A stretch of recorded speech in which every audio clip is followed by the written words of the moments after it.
Assalamualaikum warahmatullahi wabarakatuh. Pada kesempatan kali ini, Islam Fisabilillah akan membahas kisah malaikat Jibril memberi ilmu kepada para sahabat. Tanpa berlama-lama kita langsung saja ke kisahnya. Malaikat Jibril adalah pemimpin para malaikat yang diberi tugas oleh Allah untuk menyampaikan wahyu kepada para rasul termasuk Nabi Muhammad. Ketika menjalankan tugasnya, Jibril terkadang berubah wujud menjadi manusia sebagaimana kehendak Allah Subhanahu wa Ta'ala. Bagi Rasulullah, malaikat Jibril adalah sosok guru yang mengajarkannya ilmu kalam ilahi. Salah satu pengajaran malaikat Jibril yang populer adalah ketika beliau hadir di tengah-tengah sahabat Nabi untuk mengajarkan akidah Islam. Risalah ini kemudian dikenal dengan hadis Jibril alaihi salam, yaitu sebuah hadis yang memuat definisi tentang Islam, iman, ihsan, dan tanda-tanda hari kiamat. Hadis ini diriwayatkan dari sahabat Umar bin Khattab dan Abu Hurairah, juga ditemukan di Sahih Bukhari dan Sahih Muslim. Dalam Arba'in Nawawi dikisahkan dari Umar bin Khattab, suatu ketika kami para sahabat duduk di dekat Rasulullah, tiba-tiba muncul pada kami seorang lelaki mengenakan pakaian yang sangat putih dan rambutnya sangat hitam. Tak terlihat padanya tanda-tanda bekas perjalanan dan tak ada seorang pun di antara kami yang mengenalinya. Ia segera duduk di hadapan Nabi lalu lututnya disandarkan kepada lutut Nabi Muhammad dan meletakkan kedua tangannya di atas kedua paha Nabi yang mulia. Kemudian ia berkata, "Ya Muhammad, beritahukan kepadaku tentang Islam." Rasulullah menjawab, "Islam adalah engkau bersaksi tidak ada yang berhak diibadahi dengan benar melainkan hanya Allah, dan sesungguhnya Muhammad adalah Rasul Allah, menegakkan salat, menunaikan zakat, berpuasa di bulan Ramadan, dan engkau menunaikan haji ke Baitullah jika engkau mampu melakukannya." Lelaki itu berkata, "Engkau benar." Maka kami heran. Ia yang bertanya ia pula yang membenarkannya.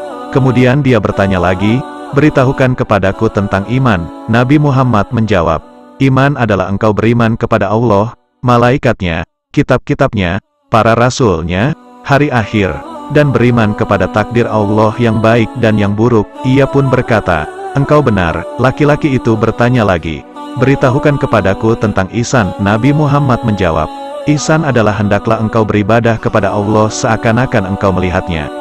Kalaupun engkau tidak melihatnya, sesungguhnya Dia Allah melihatmu." Lelaki itu berkata lagi, "Beritahukan kepadaku kapan terjadi hari kiamat." Nabi Muhammad menjawab, "Yang ditanya tidaklah lebih tahu daripada yang bertanya." Dia pun bertanya lagi, "Beritahukan kepadaku tentang tanda-tandanya." Nabi Muhammad menjawab, "Jika seorang budak wanita telah melahirkan tuannya, jika engkau melihat orang yang bertelanjang kaki tanpa memakai baju atau miskin, serta pengembala kambing saling berlomba dalam mendirikan bangunan megah yang menjulang tinggi." Kemudian lelaki itu segera pergi. Aku pun terdiam sehingga Nabi Muhammad bertanya kepadaku, "Wahai Umar, tahukah engkau siapa yang bertanya tadi?" Umar menjawab, "Allah dan Rasulnya lah yang lebih mengetahui." Nabi Muhammad bersabda, "Dia adalah malaikat Jibril yang mengajarkan kalian tentang agama kalian." Hadis riwayat Muslim. Ulama besar bernama Kiai Haji Zuhdi Anur yang akrab dipanggil Tuan Guru Zuhdi pernah menyampaikan dalam majelisnya, bahwa semua sahabat Nabi itu mulia dan memiliki karomah. Apakah karomah mereka? Karomah mereka adalah langsung melihat dan bertemu baginda Nabi Muhammad. Sungguh tinggi makam dan kemuliaan para sahabat Rasulullah yang langsung dalam kesehariannya melihat Nabi, mendapatkan ilmu langsung dari Nabi Muhammad, ibadah bersama Nabi, berjihad di medan tempur bersama Nabi. Dan dalam kisah ini mereka para sahabat secara langsung melihat Nabi Muhammad bersama malaikat Jibril, hingga mendapatkan ilmu langsung dari mereka berdua. Masya Allah, sungguh nikmat luar biasa yang diberikan Allah Subhanahu wa Ta'ala kepada mereka, hingga bertemu dengan malaikat Jibril sang utusan Allah yang membawa wahyu kepada para nabi sejak Nabi Adam hingga Nabi Muhammad.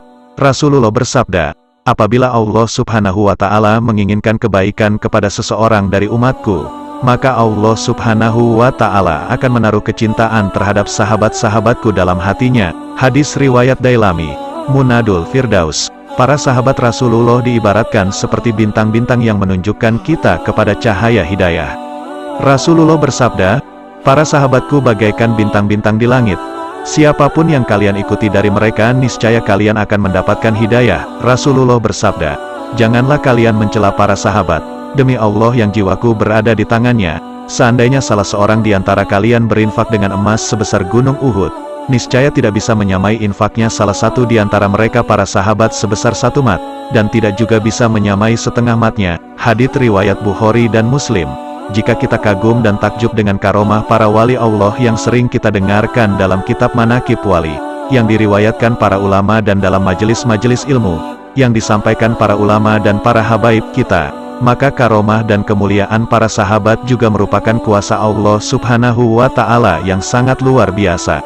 Karena pujian dan kemuliaan para sahabat Rasulullah tertera dalam hadis Rasulullah dan langsung dari Rasulullah. Sungguh karomah mereka para kekasih Allah itu adalah bukti kuasa Allah Subhanahu wa Ta'ala.